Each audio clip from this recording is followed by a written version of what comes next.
ভারী বৃষ্টি ও উজানের ঢলে ক্ষতিগ্রস্ত সুনামগঞ্জের হাওর পরিদর্শন করতে প্রধানমন্ত্রী তারেক রহমানকে অনুরোধ জানিয়েছেন ভুক্তভোগী চাষিরা। তারা বলছেন, প্রধানমন্ত্রী যেহেতু সিলেটে আসছেন, তাই তিনি যেন এক নজর এই ক্ষতিগ্রস্ত এলাকাটি দেখে যান। সুনামগঞ্জ থেকে বহুন ইসলামের প্রতিবেদন। এ যেন একটি দ্বীপ, চারিদিকে থই থই পানি, তার মাঝে ধান শুকাতে ব্যস্ত সুনামগঞ্জের রঞ্জু হালদার ও তার ভাতিজা নিক্সন রায়। আগাম অতিবৃষ্টি কিছুই রাখেনি তাদের। বছরের একমাত্র সহায় সম্বল ফসল তলিয়ে গেছে পানিতে। কিছু ধান কাটতে পারলেও শুকানো ও সঠিক দাম নিয়ে চিন্তিত তারা। তাদের মতো আরো অনেকেই শেষ চেষ্টা করে যাচ্ছেন। আকস্মিক বন্যার কবল থেকে শেষ সম্বলটুকু ঘরে তুলতে পানিতে ভেসে গেছে সব, তবুও যতটুকু নিতে পারেন।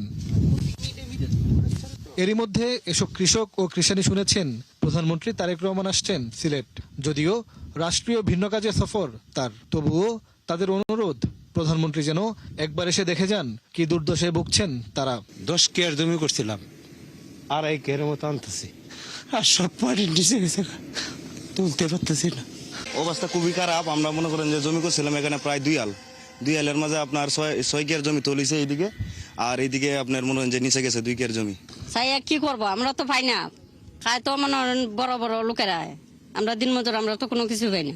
এরই মধ্যে সংসদে প্রধানমন্ত্রী ঘোষণা দিয়েছেন হাওরের ক্ষতিগ্রস্ত কৃষকদের আগামী 3 মাস খাদ্য সহায়তা দেওয়ার, যা শুনে আশা দেখছেন তারা।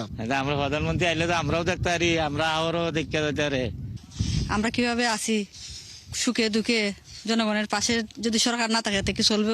পাশে দাঁড়ান, আমরা খুব উপকার হবে। সুনামগঞ্জ সহ হাওর এলাকার মানুষ প্রাকৃতিক নানা দুর্যোগ মোকাবেলা করেই বাঁচেন।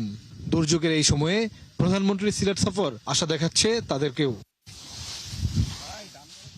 কৃষকরা এদেশের সূর্য সন্তান, এ বাক্যটি সবাই মানেন। কৃষকদের ফসল তলিয়ে গেছে পানিতে, নিঃস্ব হয়েছেন তারা। এই অবস্থায় তাদের একটি চাওয়া, প্রধানমন্ত্রী তারেক রহমান যেহেতু সিলেট আসবেন, তিনি যেন সুনামগঞ্জ এসে নিজের চোখে দেখে যান তাদের এই দুর্দশাগ্রস্ত চিত্রগুলো। বহুন ইসলাম, 71, মধ্যনগর, সুনামগঞ্জ।